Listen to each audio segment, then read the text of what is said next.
right now as the chat off right now as the panelists start talking, but once the Q&A portion hits, we will open the chat again so that everyone can put in their questions. So with that, I'll give a quick little overview about Studio ATAO. In short, we are a 501c3 nonprofit community think tank, and we create different types of content, resources, and experiences that are meant to empower individuals, organizations, policymakers to integrate social justice into their everyday decisions. I am currently in Los Angeles, which is on Tongva land, and I want to acknowledge the fact that we have a great amount of panelists here today that we're so excited to welcome. I'm going to pass it off to each of the panelists to introduce themselves. I do want to note that unfortunately Jackie, who was meant to be here today, is not joining us. He is tending to some family issues, but we are thrilled to have 4 other wonderful panelists. So with that, I will pass it off to Celine. Hi, everyone. Thanks for being here tonight. My name is Celine Bosar. I'm a Brooklyn-based freelance wine and spirits journalist. And for the past few years, my work has been really focusing on how to make, it's really been kind of a mission to just make the media coverage surrounding the drinks world more equitable. So that's me in a nutshell. And shall I pass it off, Jenny? Cool. Kisira, if you want to go next. Hi, everyone. My name is Kisira Hill. I am a Chicago-based anthropologist, graphic designer, and hospitality person. A lot of my work in general situates around kind of promoting, making visual assets, creating and talking about the food and beverage industry, and blending that with my knowledge in anthropology, cultural critique, evolutionary theory, and all of that. So a lot of hands in a lot of different pots, a lot of different projects going on, but that's where I'm at. Nice to see all of y'all. I'll pass it on to Chockie Tom. Hi, I'm Chockie Tom. I am in London, which is the final resting place of Matoka, otherwise known as Pocahontas, the first documented MMIW. I am both Pomo and Paiute from California and Nevada. I am a consultant, an advocate, and I am the co-founder of Doom Tiki, a non-appropriative, decolonial, heavy metal themed pop-up. And I'm going to pass it on to Louise.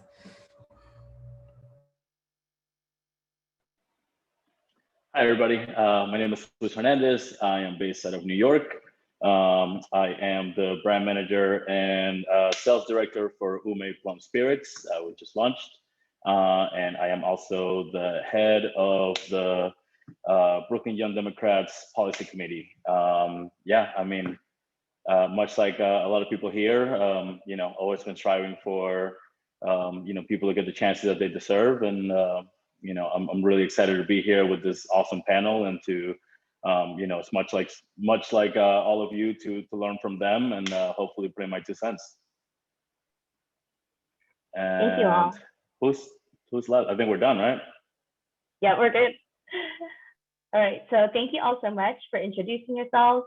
To start the event today, I want to lay the foundation for how we are approaching appropriation in our discussion today. So ultimately, appropriation is about unequal power dynamics, which is why it's very different from cultural exchange or cultural appreciation, which we'll get into later on.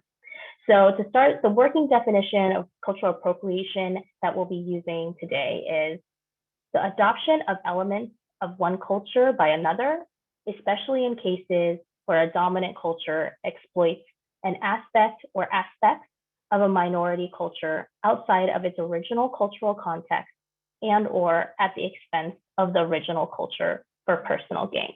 I'll put that into the chat in a second as well. So first, I'd like to ask each of our panelists to talk about how appropriation shows up for them in their line of work. So starting with Kisira, as an anthropologist who also works in Beverage, can you give us some context about appropriation versus cultural exchange or collaboration, and also why this has always been and continues to be such a heated discussion?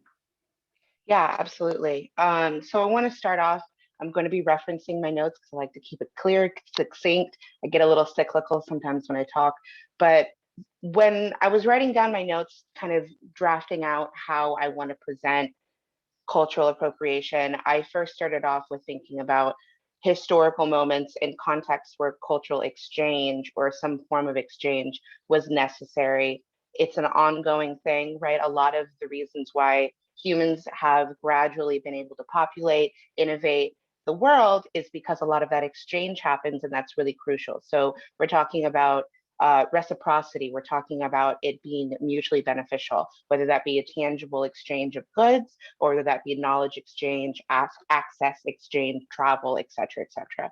So I first started off. Sorry, my headphones just did something funky. Can you also hear me? Okay, beautiful. So cultural exchange, right? We're starting there. When we talk about cultural appropriation, I want to consider societies that have racial structures that attribute value to one culture over another. We can think about this in the scope of Western society and how Western society often situates itself as being more valuable than non-Western societies. We can do the same thing with colonial powers. Colonial powers, a lot of that power structure comes from placing value on what they do and how they do it, and devaluing other cultures that don't participate in that. That's imperialism. That's democratic societies do that as well. We're saying like, yes, this is the structure. Capitalist societies do that. This is the structure. We're placing value on that, and there is no value in another kind of structural society. So when we look at first world Western elite democratic societies, they've done everything in their power to place value on the way that they structure, the way that they do things, while simultaneously taking power or appropriating a culture that is not of their own. And so when I say something's being taken here, right, there's value placed here, something's being taken. What's being taken in modes of cultural appropriation, colonial powers, imperialism, followed by genocide. It takes people's resources, it takes people's identities, takes people's access to land, et cetera, by means of a cultural appropriation, again, Western, et cetera, democratic, what have you, they're taking a form of identity in cultural appropriation. And I say identity specifically because all humans on this planet have some form of identity wrapped around their culture. That could be food, that could be beverage, that could be ways of living, building our homes, how we engage with the land. There's a means of taking some form of identity while simultaneously placing value on the way that that is repackaged. And repackaging is also a really important thing that I'll get into in a second. But so these cultures place value on themselves. They're taking identity, they're taking culture, they're taking craft. So when we talk about cultural appropriation, we can't start off the conversation without acknowledging that there are cultures and structures that utilize cultural appropriation as a form of eraser, as a form of colonialism, and as a form of white supremacy. And so starting off with cultural appropriation, that kind of foundation, when we look at the other side where we have cultural exchange, there's reciprocity there. There's value placed on both sides. I see that you have something valuable and I acknowledge that, and you acknowledge that I have something valuable here, and we're exchanging, and there's reciprocity, there's mutual aid happening. When one society places themselves above and valuing how they do something and take the value away from, when I say take the value away, right, we're talking about a society that says, no, we don't value what we do, but we are going to take forms of your identity, repackage that, and sell that as if, we made it ourselves. There's no mutual exchange going on there. So yeah, that's kind of where I wanted to start first and foremost, because cultural exchange and cultural appropriation has a lot to do with value and power structures, right? And we can see that identity being taken and repackaged in a lot of different ways. And since we're going to talk about beverage here, there's a lot of repackaging that often happens in beverage, right? I don't want to step into that, but yeah, Jenny. Thank you so much. Yeah, I think that idea of like what is or is inherently valuable is something we're also very socialized to. We don't even realize it's happening, but we're very socialized to believe and to also just kind of uplift through many unconscious actions, words, language, etc. So that kind of leads me to the next question for Celine. Since you've written a lot about appropriation before, what do you think is important for readers who are engaging in this conversation to understand and learn more about and reflect upon as we're talking about things like value, about how white supremacy factors into this and how we understand other people's like relationships, what is mutual reciprocity, etc. So I think first I want to say, you know, as a journalist, my job is to ask questions and to be objective and fair and look at all sides, look at all perspectives, and really look to the community to help tell a story that is well-rounded and is accurate and reflects what the community feels about, exactly what the community feels about something. So, you know, that can be about it.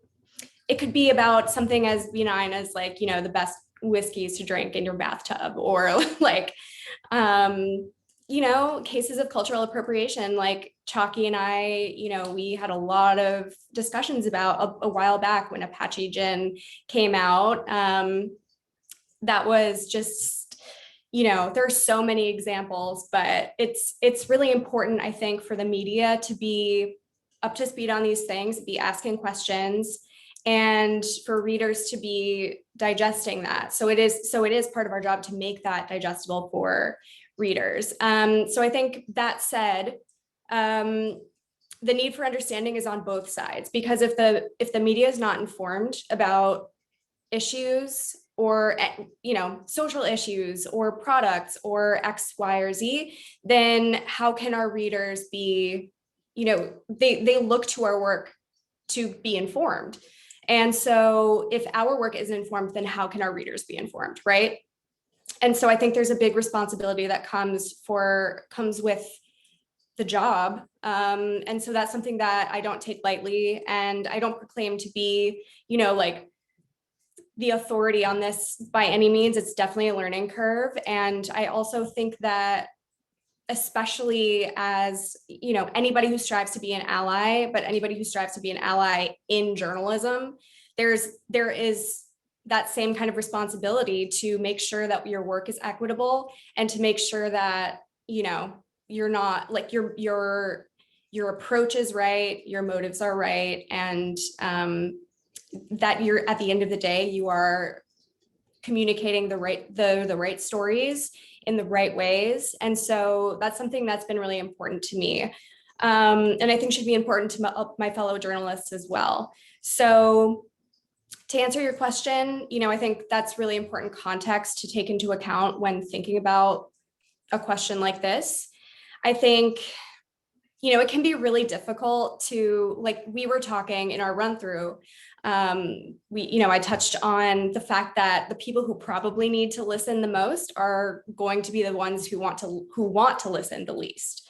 And there are so many times that, you know, there's so many comments and I get so much hate mail that's just like, keep politics out of my drinks. And it's like, first of all, like, relax. You know, it's not all about your enjoyment. It's not about enjoyment. There are bigger issues at hand here.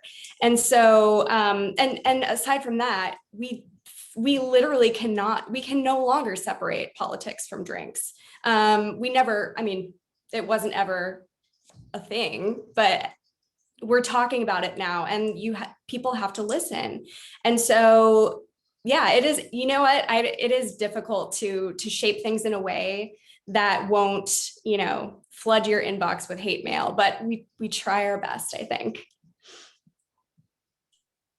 That's always a difficult line to toe. And for Chockie, I mean, similarly, as someone who started your own cocktail pop-up as a way to subvert societal expectation around appropriative tiki culture, I know you mentioned in our run through that Doom Tiki refers to it as thoughtful tropical. Can you talk about how you kind of navigate that sphere of infusing important education and unlearning into the guest experience? How do you make sure that people not only have a great time, but they are also being respectful and they understand your larger mission? So when we initially came up with Doom Tiki, there were a few things that we kept in mind. One is, if we were going to reach the right people and make them more open-minded about what we had to say, we decided to work with people that are from Pacifica or Hawaiian and make sure that every single element that we've done, down to our corpse paint cats, we collaborate with like a Japanese tattoo artist with design and things like that, just to make sure that every step we take is a collaborative effort. And like one of the biggest philosophy behind our thing is to lead by example and to do things that to show like we can do a pop-up that's immersive and gives a sense of escape that doesn't have to take from everyone. However, because we're Indigenous run, and the history of the Catholic Church in us, especially if you look what's going on in Canada and the California missions, that's kind of like a free-for-all. And also like because Christianity is so widespread, seeing the same application of Christian imagery sometimes, has shocked some people that might not have thought that, Pacifica or Indigenous imagery that's being used as this is a real thing that means anything, because a lot of times when we do things that are appropriative, we paint people as past tense and dehumanize them and take from them because they're not there to fight back, or we have an idea that we've been either wrongly taught, in school, but we also want to hold on to because we want to excuse things that are fun for us. And a few of the other important elements of when we've done Doom Tiki is we decided that we would use the name Tiki until we decided it was no longer appropriate in order to get the right people there. And now that we're coming up on 2 years, we're rebranding, and we've kind of started this whole thing called Thoughtful Tropical, which involves like working with what bringing people from different cultures, flipping the script to be like, well, this is my interpretation of what this is, but having people from different cultures be like, well, this is what my culture is, and this is how I'm going to share it. And we're going to use the blueprint for these cocktails, but we're going to use ingredients that you might not have thought about that we gave you, that is now part of like cuisine and drink ingredients and whatnot. And then the other thing too is we made sure that there's an element of giving back, which culturally like is something like that's been deeply ingrained in us. Is if you have something and you have a way to share with community, you do. And we've made a point of working with different Indigenous organizations from the US to Micronesia to Australia, but we work with the people from these communities because we want to make sure that we're not doing an outsider power dynamic and kind of coming in and doing like sort of savior things. We want to collaborate. So, that's how we've done that. And then to help with that, we've created a lot of infographics on cultural exchange, and we're working on one on empowerment, which is something that I'll talk about a little bit later on. Yes, there's a great infographic from Chockie that we will send out afterwards. I realized for some reason I cannot attach it to the chat. I was going to do that, but I'll make sure to send out after. So finally, Louise, as someone who consults with a variety of brands and clients, works with a variety of different types of liquors and liqueurs, how do you mediate and negotiate requests for drinks or menus or just different things, marketing related asks that might have roots in appropriation? How do you navigate the public sphere, private sphere, working with client demands, as well as what might sell or be the most have made the most mainstream appeal? Yeah, thank you for that. It's always tricky because when you go to consult for a place, when you're dealing with somebody else, they have certain ideas of what they think that they want. If we're taking tiki, for example, there's a lot of people who are like, oh, I want some tiki drinks, or I want this and that. At the end of the day, for me, to my own detriment, the only way to deal with this is by losing money. It's by just simply saying like, look, this isn't something that I really want to do, but let me connect you with somebody who is part of that world. If you want a Mexican concept, let me get you with a well-known Mexican bartender, and you guys can talk about this and see how it goes. Because although I am Latino, it's not something that I want to. I don't think that because I'm Latino, I am entitled to make Colombian drinks or Mexican drinks or Peruvian drinks. I try to make sure that the people whose culture it belongs to, they're the ones that get, you know, the shine for it. So for anything like that, I've been asked to do Japanese concepts, and I say, hey, look, like let me connect you with this person, so you guys can really go all the way out. And although I'm familiar with the flavors and everything else, it's just not really my place to say what's Japanese or what's Mexican or anything like that. And I'm personally somebody who borrows heavily from a lot of cultures, simply because I think that food and drinks are the best way for us to get to understand each other.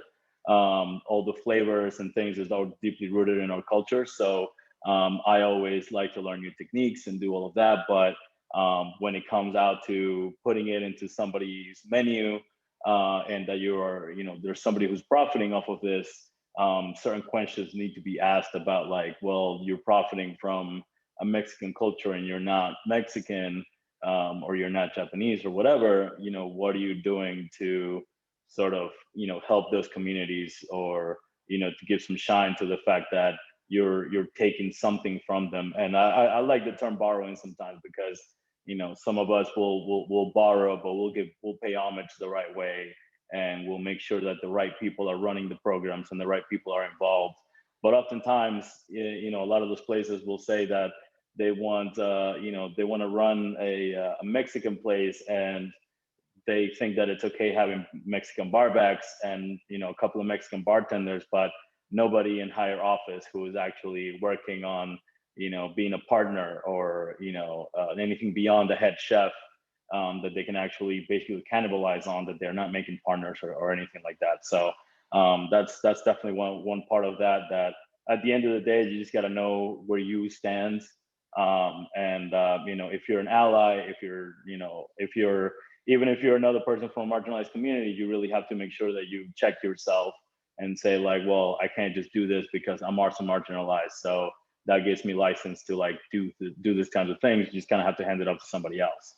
And yeah, I mean, as far as, you know, my brand right now, we just launched a plum brand, and we, you know, I had a call 2 hours ago, and, you know, it's like, hey, we're both Asian brands, and I'm like, we are not Asian. I know you're thinking of umeshu. I know that you know, you're thinking of this. So it's a weird, like, reverse cultural appropriation, where, like, they're trying to put this label on us that, like, we're actually Eastern European.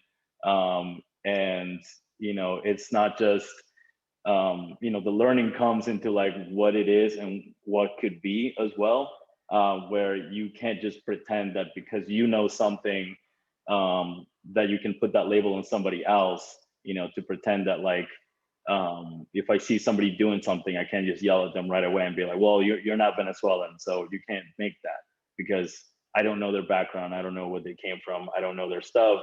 Or it might not be a Venezuelan dish. It might just be very close to it. So, you know, appropriation is very tricky. But yeah, I mean, when it comes to consulting, you kind of just, you're dealing with a client who wants something, and, you know, if you're not comfortable, you just kind of need to back off. And yeah, I mean, I've lost a lot of money on this, but you know, I sleep well at night, so.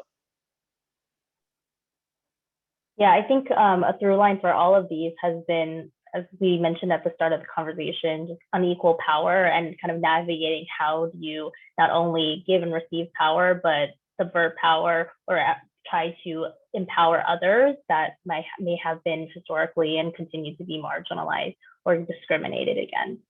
So as we move into the next section, this is free for all the panelists to answer any questions that you want to. So the first question I have that we asked at the last session as well is, what are the responsibilities of those with power when interacting with marginalized individuals and communities, especially if you are interested in whether it's borrowing, being inspired by, working on something that draws from their culture.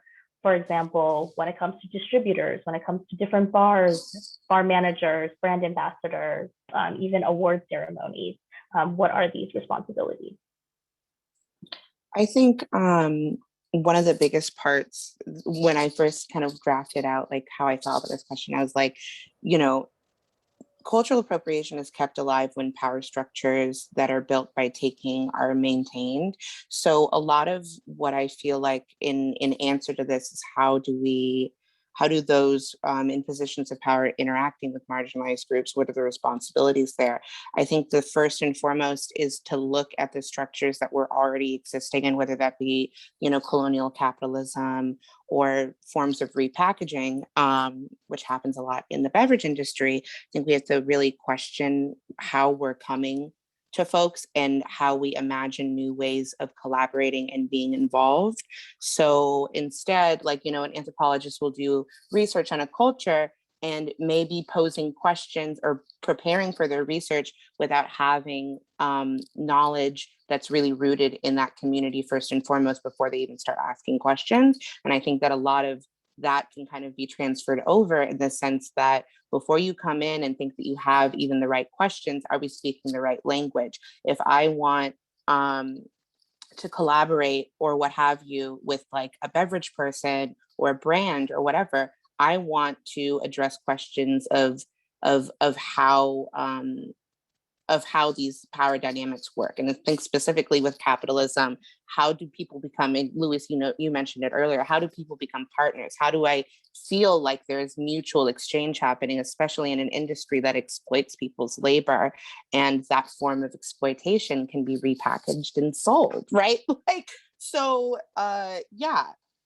What kind of structures are we coming in with and wanting to maintain? Are we maintaining this colonial capitalism, or are we talking about how we can reimagine forms of ownership and collaboration, especially when it has to do in an industry where our labor that is exploited is then repackaged and sold?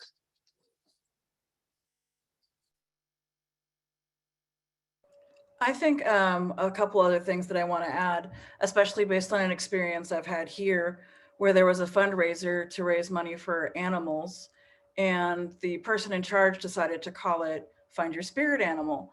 And a lot of Indigenous people reached out, and were silenced. And the one excuse that we were constantly given was, I went to the British Spiritualist Society and they said it was okay. And I think there's an importance in finding the right resources, and definitely not academic ones, because there are, academia, particularly when it comes to culture, there are a lot of problematic structures and eugenics and things in these conversations. So, making sure you find the right sources, going to them respectfully, working with them, and then also just, if you're going to create cultural exchange, be real about it. Don't just do it because you're chasing clout. Don't just do it because you're ticking off all the right diversity boxes, and don't just do it because it's something new and exciting, and don't exoticize it. Just because it's different to you doesn't mean that it doesn't have equal value and equal importance because the culture is different from yours and it's fun or something you're playing at. Be real about it when you go into it. I think if I could jump in, Chockie, that, I think everything you've said really applies also to journalism. And everything that's been said already, there are ways that we can interpret that as members of the media and apply it to what we do every single day. And so, something that I think a lot about is, so you've got, of course, power structures within the media itself, up the ladder, of course. And then on, out in the field, you've got all these manifestations of power structures. So, that's a big part of why we see the same names covered over and over and over again. And, it's easy to just, if you've already covered someone and you already have their contact information, and, their name carries some weight, and that's a good source, sure. And you can certainly very easily reach out to that person. You can also very easily reach out to the people who have been pitched in our inner inbox. So I think a lot of people also don't know the way, just really quickly, because I think this is helpful in understanding how journalism works a lot of the time.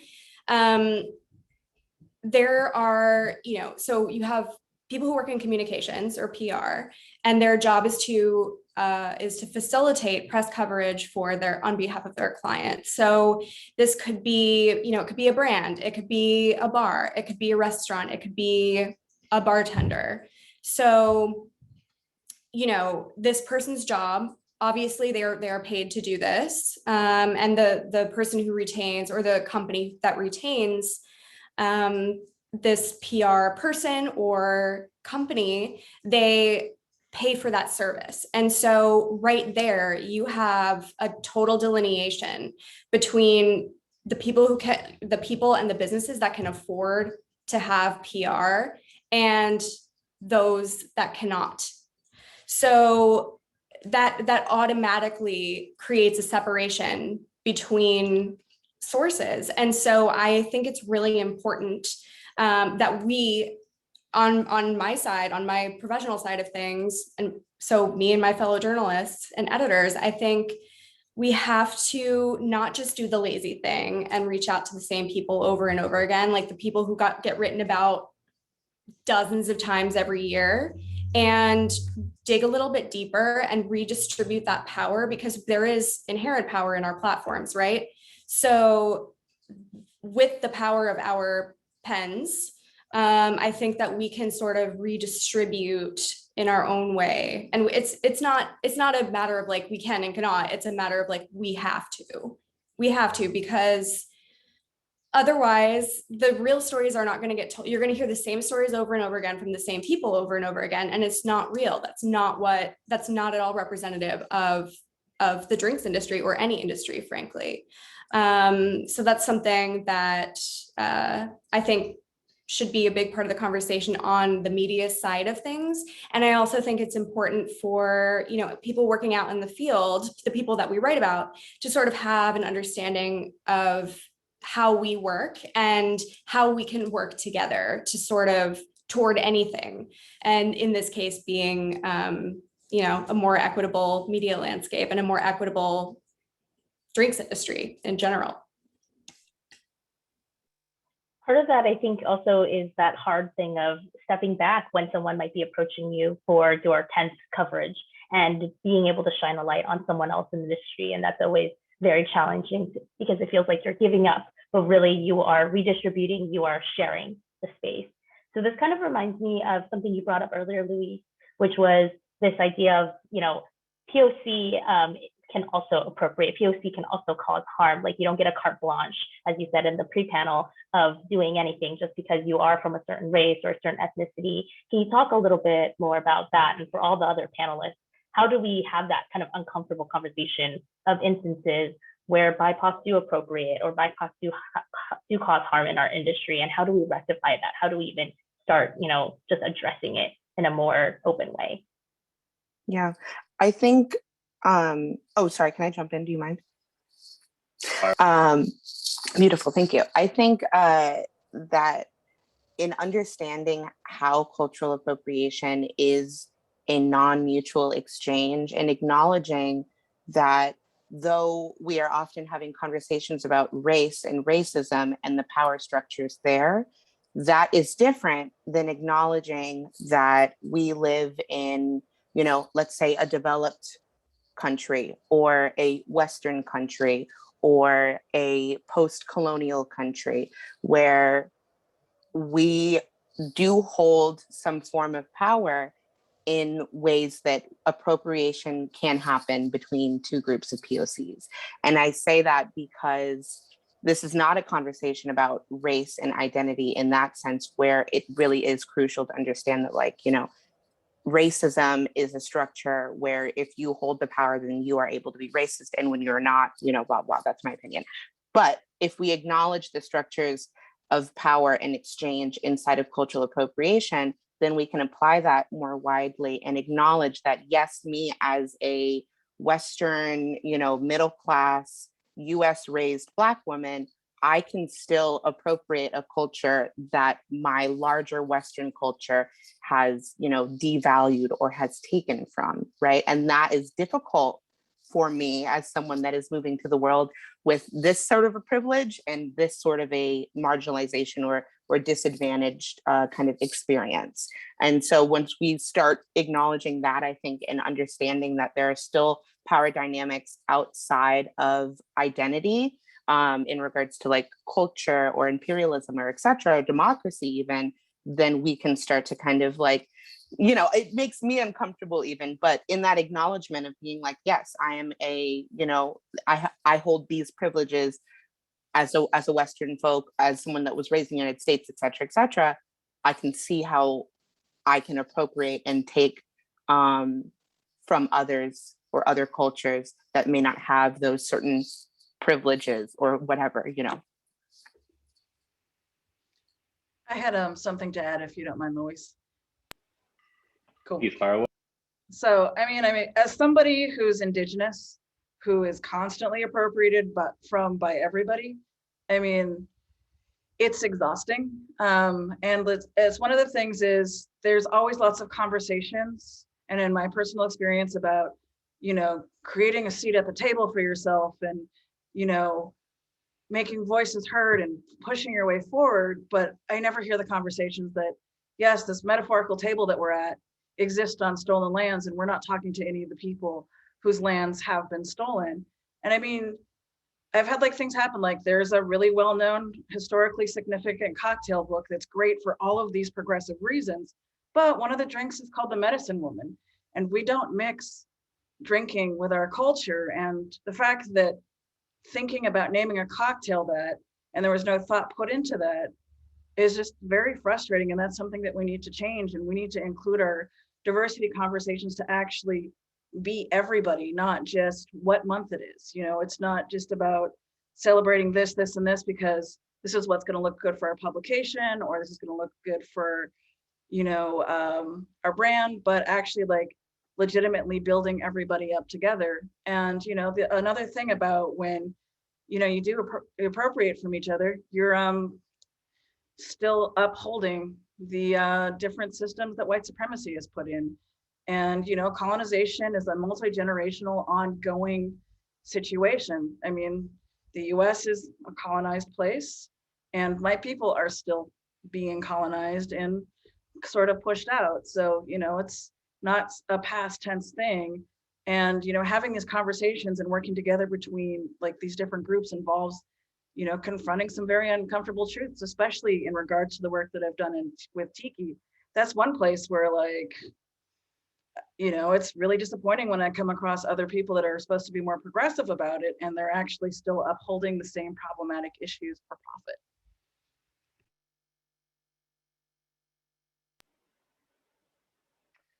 Yeah, so one thing that actually just hit me that I kind of want to acknowledge is that I'm in a panel with only women, which is pretty awesome. So just kind of, I was just looking up and I was like, oh, wait a minute, since Jackie's not here.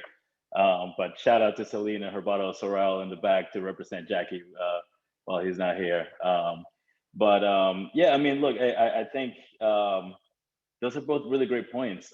You know, I'm here today because somebody else gave their seat up because they were like, well, I have had my opportunity to speak up a lot more than somebody in your position has. So, you know, let me give up my seat to you because I think you have something to say.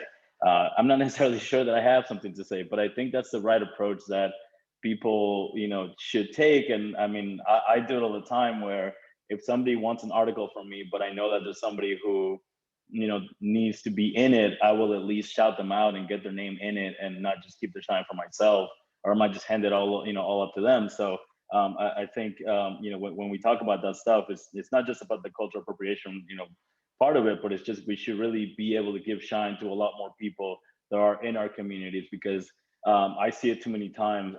As a chef, I saw it a lot where you became the one Latin cook, and you were the one Latin cook, and you did not want anybody else to rise up with you because you got whatever approval you now got from the ruling class that like, you're the one that we like, so you don't want that to be diluted to other people. And that's a really like sad and shameful thing to see. I've seen it with Black chefs. I've seen it with, you know, Asian chefs. I've seen it with a lot of people.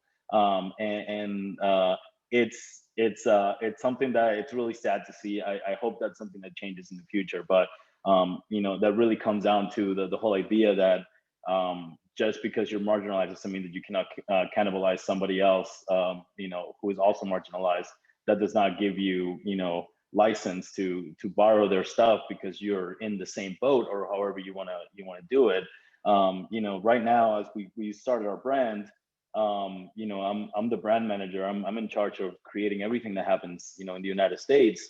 And we launched 2 days before June began, and instead of jumping right into Pride Month, I decided that I wasn't going to approach any of those accounts, because I am about to start approaching them next week, because I didn't want to be that brand that's like, oh, we're a purple brand, so we want to be in the LGBTQ plus accounts, because they're gonna love this. And I mean, I think they're gonna love it, but I want them to love it for the right reasons, not because we want to do an activation and throw a flag on our on our Instagram and make it a thing. So I want to support 12 months out of the year, not just make it a hashtag for a month and make that a thing, because then you're really doing the thing where you're pretending that you're an ally, and you're actually cannibalizing somebody else's culture and identity, and that's something that I really don't want to do, because I understand how that feels like. And I think too many times, I love the diversity here, because too many times you can do all the right things and end up still being tokenized, and I'm sure that everybody here can attest to that. And it's really terrible when you're tokenized by another marginalized group. And we should all be in the same boat, but we aren't, and I think that's a divide and conquer tactic that I think we all need to get over. But as somebody who's Afro-Latino, growing up here as a little kid, I had a couple of Black friends, and so I gravitated towards that culture because they looked like me. And then I ended up not being Black enough to be that, and I ended up not being Latino enough to be Latino.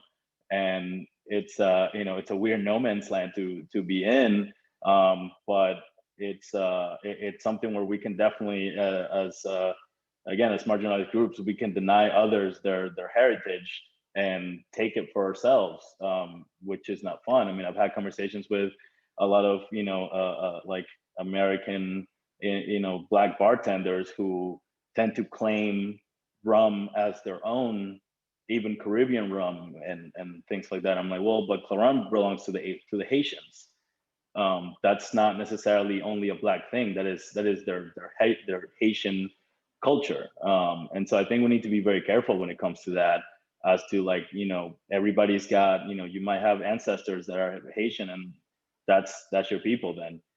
But just because you're of a certain ethnicity or race doesn't mean that you're part of a culture. Same thing that as Kisira was saying earlier. Thank you all for that.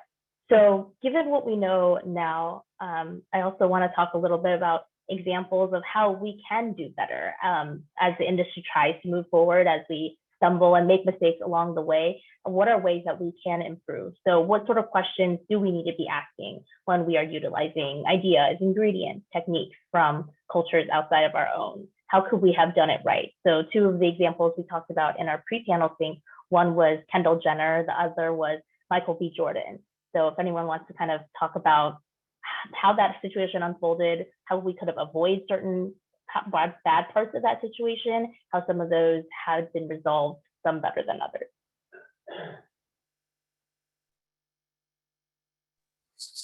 I think in celebritydom, the whole environment of it all, it becomes, and I say it as in situating yourself at the forefront of work being done that is not of your own, and you're certainly not like a part of the whole production, et cetera, et cetera. I think that especially with celebrities taking on kind of projects like this, it's because they're placing their identity and their presence ahead of the folks that have the knowledge, have the craft, and are doing that work. And I feel like that could be applied across the board.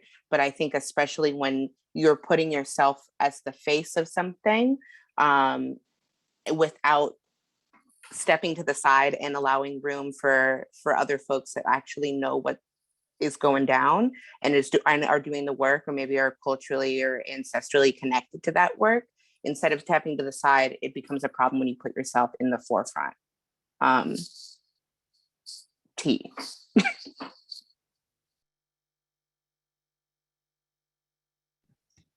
Yeah, I think, I mean, I'm happy to chime in about Kendall specifically, Ken.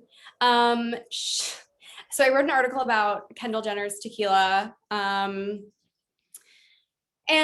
this is a subject I get kind of heated about. So I'm going to try to keep it calm, cool, and collected.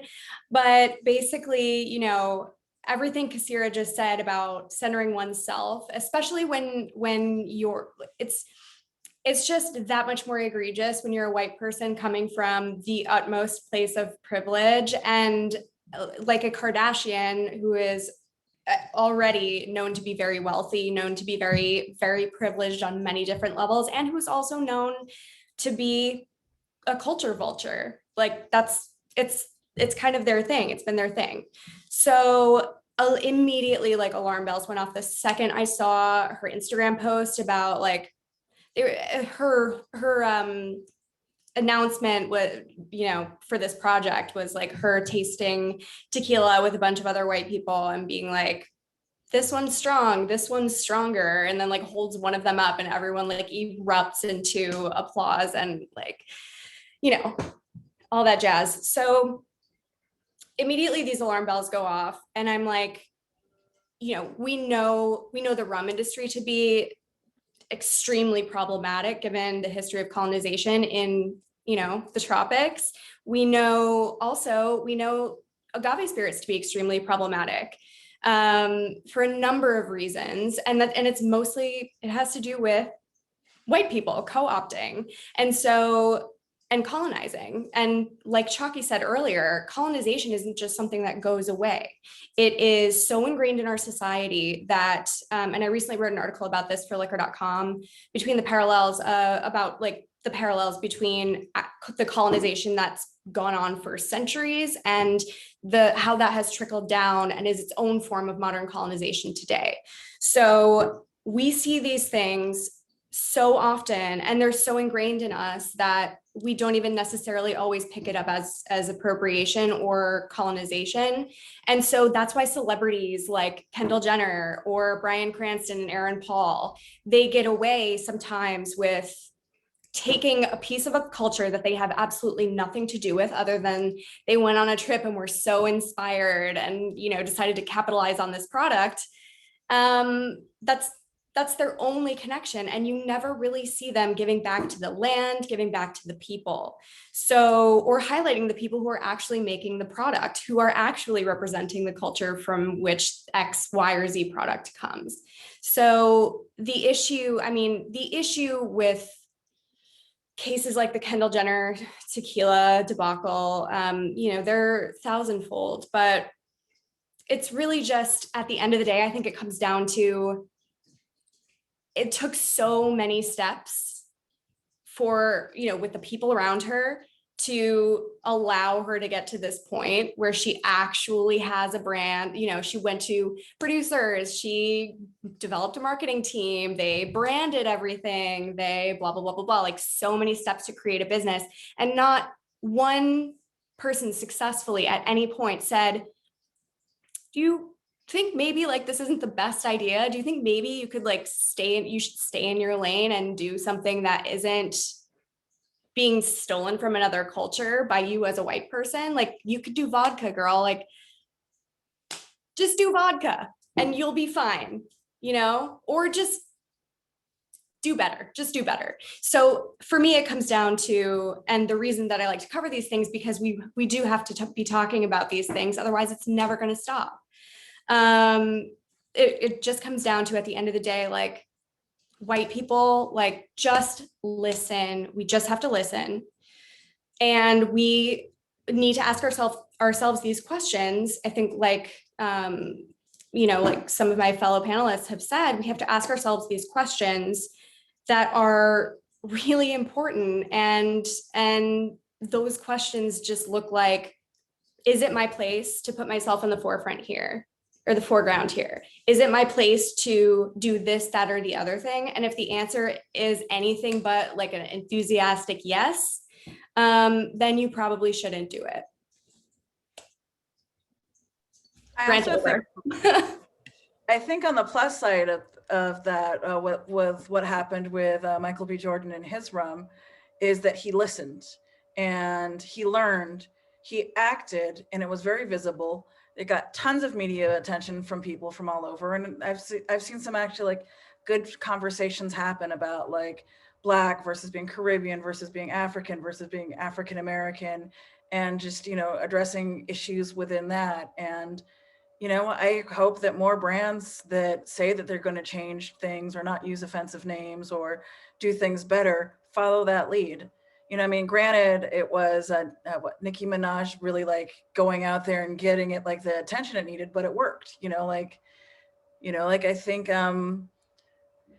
I think that hopefully should be a trend now. Like, you know, somebody did it. It wasn't that hard.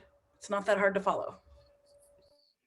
I feel like what I'm hearing from all of y'all is very much so like, even kind of tying in what I said earlier, it's like stepping back, stepping to the side, being fully clear with intentions. And when those intentions are checked, being very transparent and upfront about being like, oh, damn, okay, I'm learning something new right now. Let me step to the side, put somebody else on, or highlight the folks that are creating this or doing this and taking opportunities to learn. And I think that even more, to take it further, Celine, is white folks and the majority of us where we're sitting in some form of position of power or access is more than just listening as well. I think, you know, is to really step to the side and amplify the folks that you're listening from, right? And being like, hey, this person checked me and I did X, Y, and Z research. Maybe they helped me along, maybe they didn't, maybe they did not have the capacity to do that. But now that this person has put me on to this knowledge, I'm going to turn around and amplify these people that are doing the work, right? If I wanted to open up a tequila brand, you know, little old me over here, I'd be more concerned in and interested in promoting the people that I've met that made me want to amplify or make a new brand, and where that money is going. Is it just in my pocket? And I thought, ooh, if I let out a tequila brand, everyone loves me already, so of course I'm going to get that point. Of course it's going to sell well. Like, no, how about the latter, right? How about I look at what motivated me to do this and put the people on that are helping me do it, right? I don't need to be the face of everything, just like X, Y, and Z doesn't need to be the face of everything. And I think that that can really transfer over into thoughts of how do we do better? How do we take it a step further from listening and actively dismantle some of this appropriation, is taking that mindset and being like, how do I put other people on? And being actually genuinely interested in doing that, right? One more thing that I wanted to kind of add to this whole discussion too is I think it's very interesting that it's easy for celebrities to go into spaces that are like new world spirit categories, because there isn't the same amount of respect or consideration for that. I mean, I also found the same when I was working with a Baiju brand. Like, if it's not Eurocentric and it doesn't have the Eurocentric, you know, recognition, then it's not valued the same way. So I think like that's also something that's also very interesting to consider when celebrities kind of come in and take these. It's usually, you know, tequila and rum and stuff, you know what I mean? Like, it's easy for them to get into that space because it's not as easy to do that for things that we've been taught that we should respect more. I think there's a really big problem with like people to you know, taking credit for stuff because they make it acceptable. If a Black artist does something and then they do that music and it's like, oh, now it's mainstream because we have a commercially viable face that we can put out there. That's pretty messed up, and you know, that's something that really needs to stop. But it's I think, you know, we have a rule, you know, in the kitchen where it's like, if you need to ask me if something is bad, throw it out.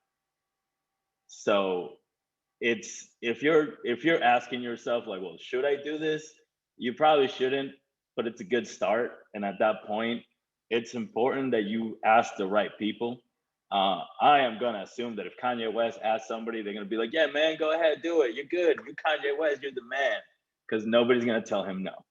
But don't just ask your friends, but like ask some random people. Do a poll online and see how people react to it, and just get some strangers to grill you a little bit, because you deserve to be grilled if you're gonna enter this realm that's not your realm. Because somebody's gonna tell you off, somebody's gonna tell you the right thing, but at the end of the day, you kind of need to hear it because it's gonna be amplified at, at that point. And then maybe it'll kick in where you're like, "Ooh, I really shouldn't do this, but I really want to. But if I'm gonna do it, then instead of going down, to Mexico and getting a tequilero to make me tequila, why don't I partner with this person and use my platform to make sure that they shine, and that we do something for, the education of the, of marketing for other tequileros out there, or something that actually helps that community and that gives back." So, if you're thinking of a bar program, a chef menu, if you're starting to open your own place, like, question it, and if you don't have any good answers, throw it out and start over again. And as Celine said, make a vodka. Just deal with it. Well, for the last question for the panelists before we move into the Q&A, just a note for everyone that the Q&A function is open, so you can ask questions there, or you can wait when we open up the chat in a few minutes. Is a question that a panelist from last time brought up in our pre-panel think, and I thought was really beautiful and always like kind of a nice way to end, is what are some actions that we can take now to leave a positive legacy for the future? The way she had phrased it was, what can we do now to make us good ancestors for the future generation? So thoughts on that?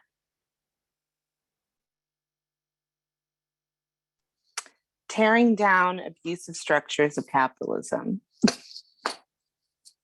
Short and succinct, that's what I've got.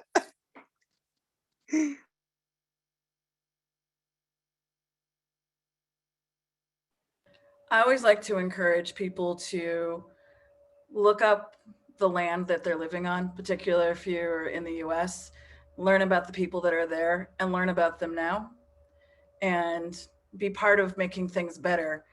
Stop upholding the same problematic structures. And for the love of God, stop using spirit animal in your branding.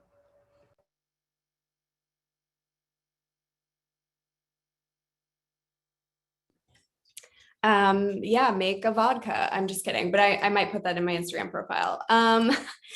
No, I think especially, I can only speak for white people, really. It's like we, again, have to be asking questions. We have to be listening. Listening is so key, I think. And, we all work in different corners of this industry, but, like we've heard in this panel, we have to be amplifying other voices and not making it all about ourselves all the time, or really ever, because it's been about white people for centuries, So we need to be asking questions. We need to be taking our work and trying to make it as impactful as possible, no matter what we do. And there are so many things, so it's hard to sum it up. But that's from my perspective, how I think that we can make a difference. Get yourself some Magic Johnson and Steve Nash tapes and learn how to assist. Make sure that you're passing it to somebody, that you're getting somebody else involved. I think a lot of people are like, well, when I make it to the top, I was like, you don't have to. You can be in the second level and still be higher than somebody in the first level. So you can still help those come with you. And my favorite thing is just like, if I'm going to come up, we're all coming together. And I think that's something that we really need to do. And the second thing is just, nobody is so woke that they make no mistakes. So you really need to understand this. I still, I have friends who are gender fluid, who I still mess up on the pronouns, and then I catch myself and I make sure that I say it correctly.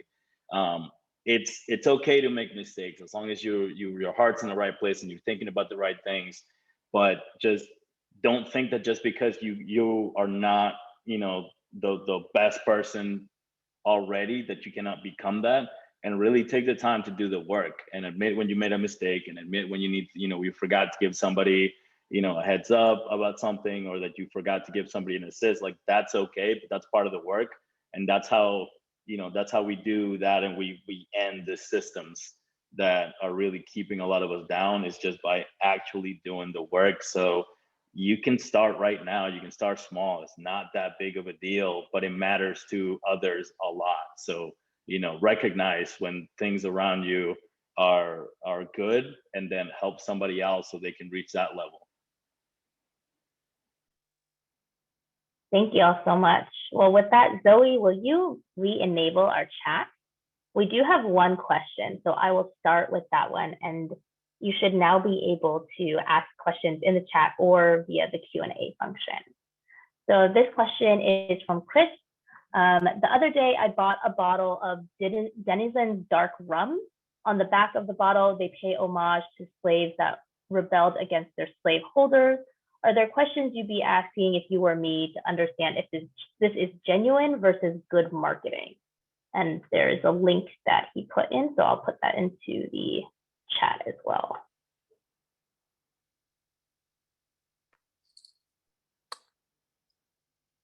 My immediate thought is who owns the brand, and how, in that acknowledgement, who is that serving? Is it the descendants of African diaspora enslaved folks that are reading that and are now having a better day or feel more confident in their purchase? Or is it an owner trying to rectify the fact that they own property that should probably be owned by African diaspora descendant folks making rum? I just have more follow-up questions. Like, I would just do some research on the brand and be like, who is this actually serving? Are we checking off a box, right? I think one of us said that earlier. Are we checking off a box, or is this true intention meant as, who is this serving? Who is this for, right? First thought. Yeah, I can't stress this enough, especially with rum. A lot of people will boast that, like, they put a name of an old slave on the label, and like now they're paying homage, and it's like, well, is that homage giving dollars back to that community?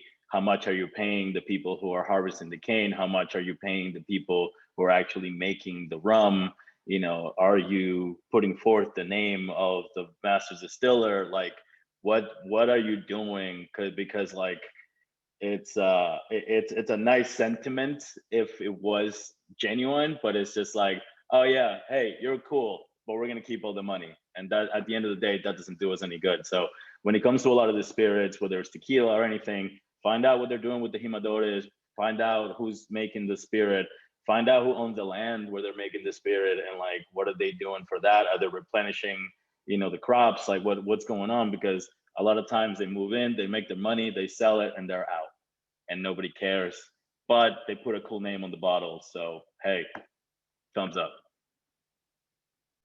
I think it's very important to, one of the ways that we as industry and as consumers can, push things in the right direction is definitely by the way we spend, but knowing the background about the producers, making sure that they give back to the communities and do programs to benefit it.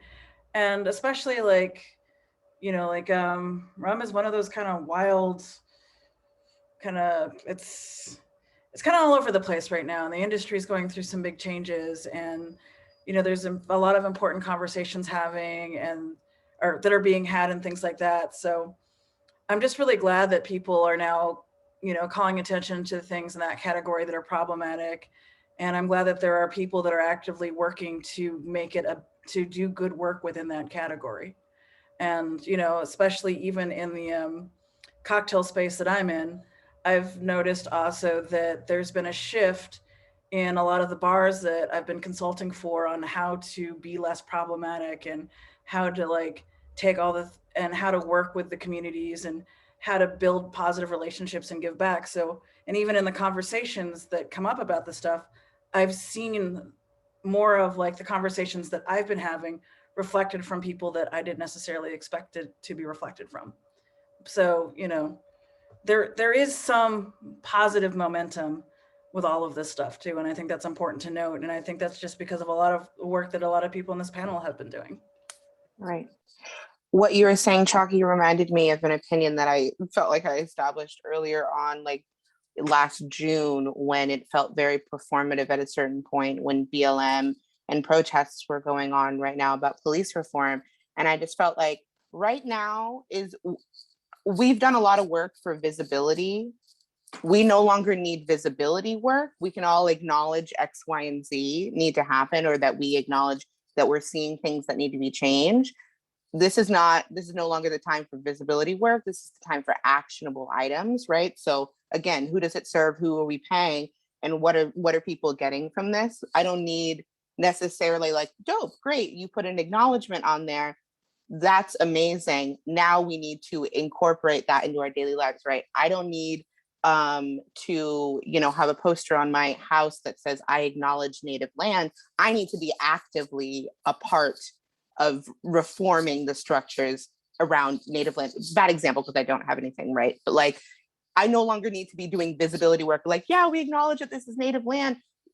Okay, now are we paying for somebody? Are we donating? Are we improving legislation, or, you know, what have you? So that as well. Thank you all. We have another question from Thomas.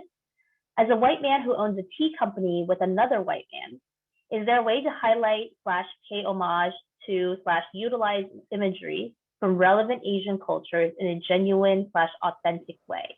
We are a very small company, too small to source directly at this point, but we want to honor and respect and draw attention to those cultures, places, people that tea comes from. Thanks.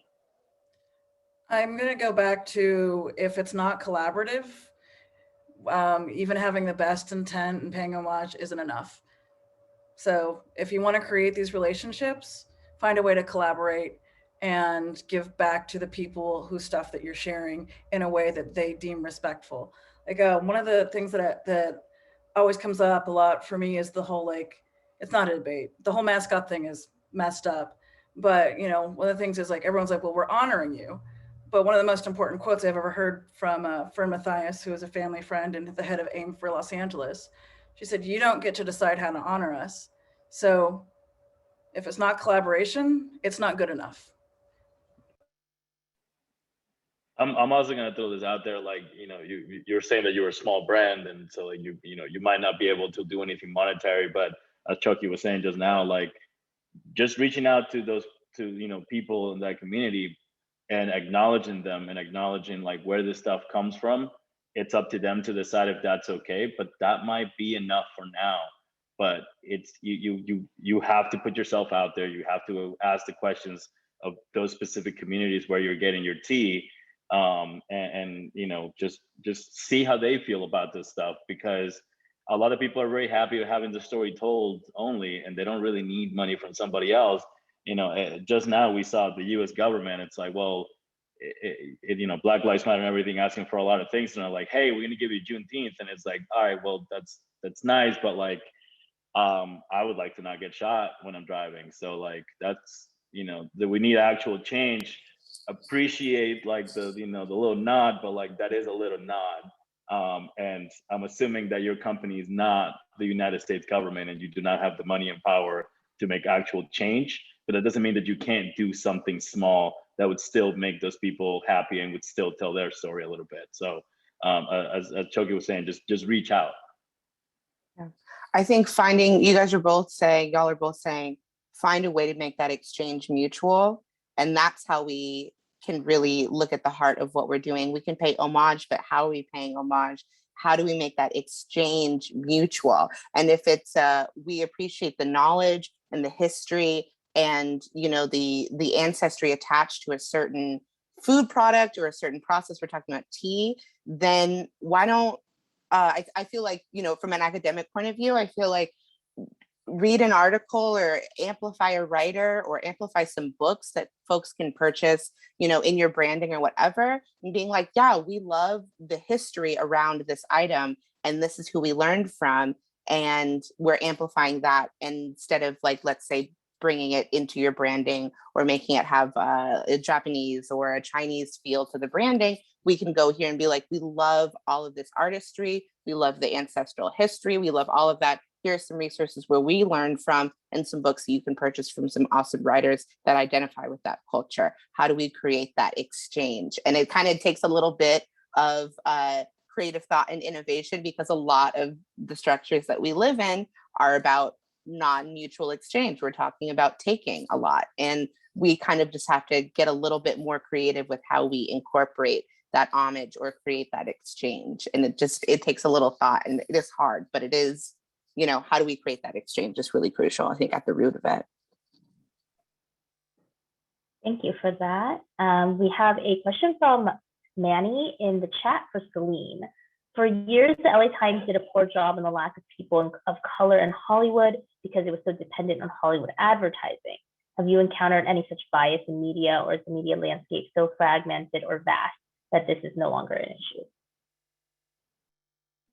I think that bias absolutely exists in spades in the liquor industry on the journalism side. So as I mentioned earlier, we often, as journalists, we interact with publicists who, again, their job is to garner press coverage for their clients.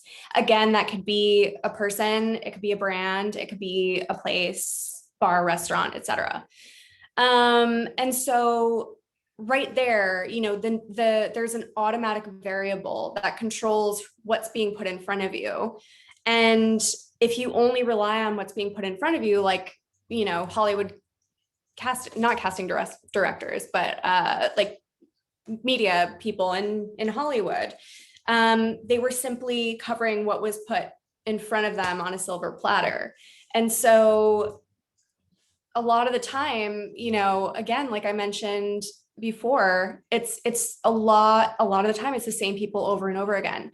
And I do not discount the talent of the people who have done a great job of, being covered a lot by different publications, or whose publicists rather have gotten, it could be either, not everybody has a publicist, but it really is just, there are so many things that can be done, I think, to change that. But I can only speak for what, as a journalist, about what journalists can do about it. And I, like I said before, we have to dig deeper. We have to not just take the easy route, take the, the lazy route and just say, oh, this person's in my inbox, I have everything I need right here. We need to get out there and talk to people and cover the things that, cover things that are important and relevant, but through the lenses and voices that are actually relevant, instead of just the ones that we have put in front of us, if that makes sense.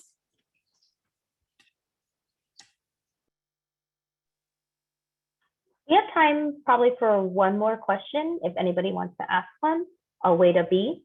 Otherwise, I would ask a question that I had skipped over from our moderator guide in terms of timing. So if no one wants to ask a question, I will ask. This question tends to come up a lot when we are talking about appropriation, and it's one of like, how do we address the stakes?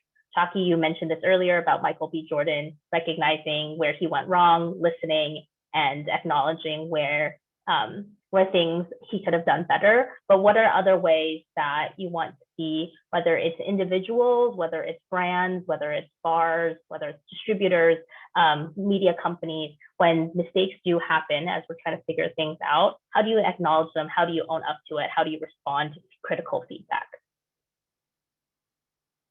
I think one of the most common things that happens, and probably about 90% of the threats that I get in my email anytime I do a panel or have an article, is just that people don't know how to separate that what they've done is bad and is part of like a systematic problem that's been in place from before they existed, and not take that as personal and not take it so personally.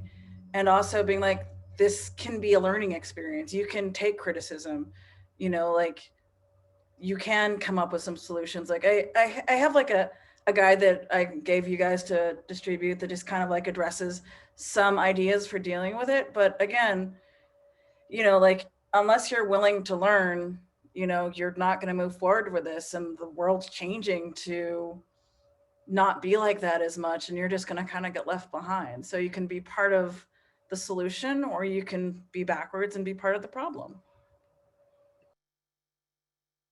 I think a lot of people, I've noticed that when businesses get called in for something that's happened that needs to be addressed publicly, somebody will write the most fluff, no substance having apology letter instead of actually addressing and making clear what happened. It's almost like they don't want to say it out loud again. So let's say somebody gets called in for being some form of problematic. They're going to release some kind of letter to the public where they're tiptoeing around maybe what happened and saying we're taking time to learn and grow, when really what people want to see and hear is the acknowledgement. This is what happened.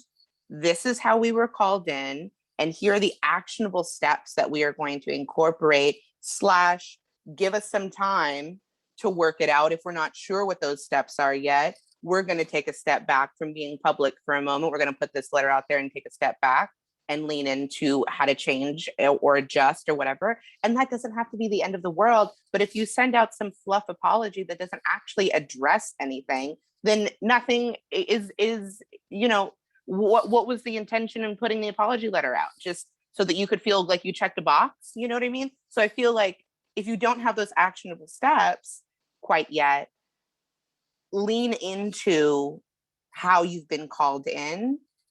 And if it needs to be, we're not sure what's going down quite yet, but we're going to take a step back and learn from these people or these leaders or these thought leaders on this and come back. Real hustlers, work in the shadows. We don't need to see all of it. You know what I mean? You can say, we're going to do some stuff. This is what we're addressing, and let's move on. Give us a sec, right?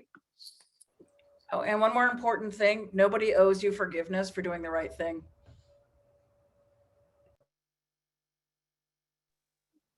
That is a huge point. You can do better, but you can't expect people to give you props for it. We do have one question, so I think we have time for this. Are there other woke and transparent publications or resources where we can learn more about these issues and possible solutions? I can answer or start answering this one. I think this is like a multi-layered kind of question and answer, because the nature of a publication depends so heavily on the people behind it. And, obviously, especially coming out of a pandemic, turnover is kind of crazy. And so you could have one publication that's really, really thoughtful about X, Y, and Z one day, and then the person who was really, spearheading that either got laid off or went to a different publication, and things can kind of change at the drop of a hat. But, I know for a fact right now that Wine Enthusiast is doing a really great job on the front end of covering things that matter, people that matter. And I personally know several of the editors there, and I think that they're doing a really, really incredible job of, being thoughtful about the coverage. And Wine Enthusiast does not only cover wine, they also cover spirits. So that's one off the top of my head. I've written for VinePair it's been a while since I've last contributed to them, but my editor at VinePair is actually now one of my editors at Wine Enthusiast. So you can kind of see the transient nature of the industry. But VinePair has always done a really, really good job of touching on important issues without shying away from things that are hard to talk about and things that people are going to get mad about. And so that's also something that I really respect about my editors at liquor.com, is that they're not afraid to talk about those issues either. And so for me as a journalist, if I see something really problematic that's happening in the industry, or if I see something that really should be talked about and isn't being talked about, and that could be a positive or a negative thing, I I need to be able to have, in order to write a story about it, I have to have access to an editor who cares and who is going to say yes, regardless of how it's going to be received by readers. So like, you're not going to please everyone all the time. And I think that a lot of the great editors that I've worked with understand that. And they also, like I said, they care about, talking about these issues and talking about things that matter. So, I think, again, I touched on this a little bit before, but in order to understand media, or at least have like a little bit more of a holistic view about how media is created and then how you consume media as a result, I think it is helpful to kind of know how things work on the back end. And so yeah, I hope that answers your question. I think it was a little all over the place the way I answered it, but I hope that helps. Sorry, go ahead, Chockie. Okay. I always recommend that everybody reads An Indigenous History of the United States by Roxanne Dunbar Ortiz and follows pretty much most of the books she writes if you want some great progressive viewpoints and real history. Spilled is amazing. I've done some collaborations with them, and I'm sure you'll find out more about that. And then also just, especially within like the Indigenous community, a lot of the young people are doing great things on Instagram. So just looking for like follow the hashtag land back or MMIW and stuff like that to learn more about that, but like going to where the younger people are, or even on TikTok where they're having a great strike, speaking of cultural appropriation, like, finding those different types of resources.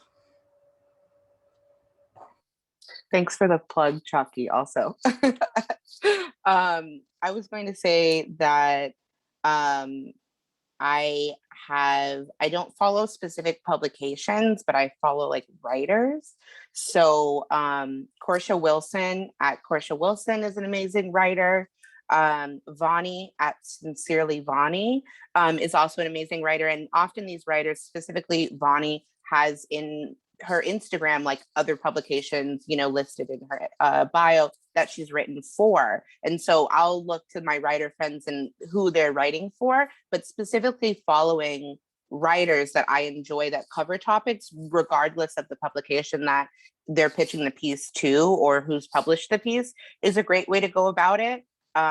Clancy Miller at Clancy Cooks has For the Culture magazine that talks, I haven't read a feature yet, but knowing her work, Black, femme, and sometimes Southern, but specifically food industry focused, great stuff coming there. And so with that kind of ethos, like following the writer and seeing where they're publishing and reading their pieces or finding topics that writers often talk about and going for that route is a great way. And that's kind of the ethos that I carry into Spill, which is we're a host as a media platform. So we'll publish articles and receive submissions from folks in hospitality that may or may not have been published before, kind of just creating spaces, whether that be a digital print or on the website itself, to give room to folks that are like, I don't know what it means to get published. I don't know what any of this is,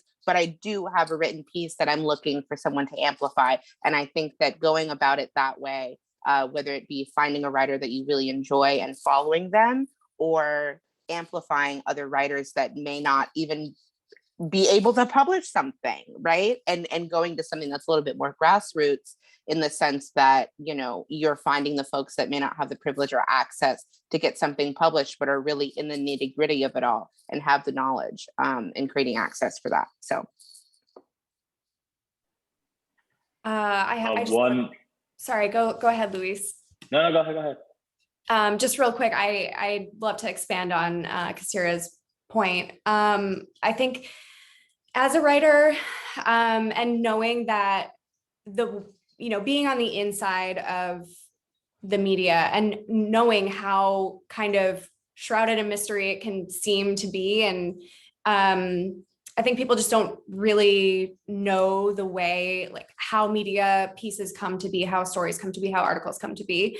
But in short, the person who writes an article, the person who edits an article, et cetera, we're just a human being, and we we welcome conversation. Most of us do anyway. We can have conversations and we can, we're not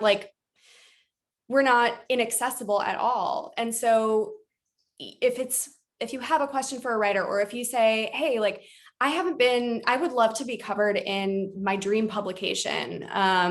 Let's say that's Imbibe, and you're following a writer on Twitter or Instagram, whatever it may be, you can reach out to that person and say, hey, my name is XYZ, and I specialize in this thing and that thing. And I would love to be a source if you ever write a story on this thing. So you can be creative and you can have conversations with writers, and it can be like a two-way street. It can be a two-way conversation. And because media is just like a weird thing to kind of understand if you don't work in it, I think a lot of people just don't know that. So I wanted to put that out there.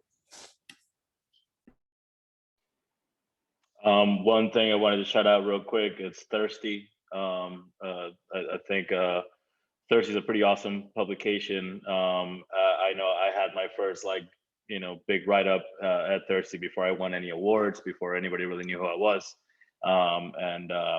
We also have the Thirsty Facebook group, which is not really a publication, but it's every once in a while when I check in on it, you kind of have to have your coffee before you go in there, because there's like some really deep, like nuanced conversations happening in there.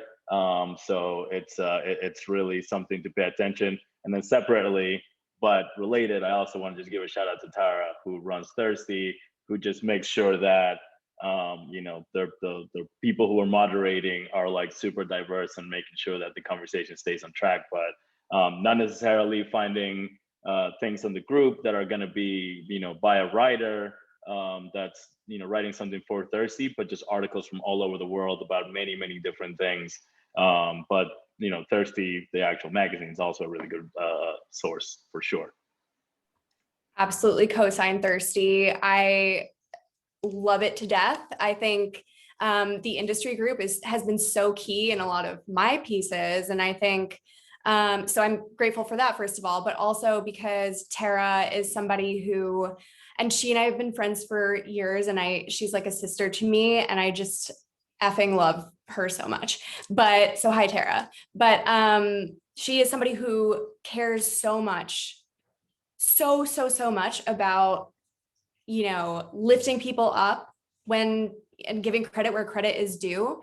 And Thirsty is a small publication that she runs all by herself, which is, I don't even know how she does it, but for a small publication that will one day be big, I think it really, really packs a lot of punch. And I think everybody here should be following it. It's just at Thirsty on Instagram. And then you can get the link to the website from there. Well, thank you all so much for being here. Thank you to all our incredible panelists today. This was such a great conversation. As all of you know, there's a lot more to read, learn, always be improving. So we will make sure to send out all these resources that were listed in the chat via email. There's a one-pager from Doom Tiki coming as well. And we'll also make sure to send out all of our panelists' handles, where to follow them, how to support their work via email as well, alongside the recording of this. So please share the word, spread to your friends, make sure others are listening in and engaging in this conversation. And with that, thank you all, and hope to see you again next time. Thank you.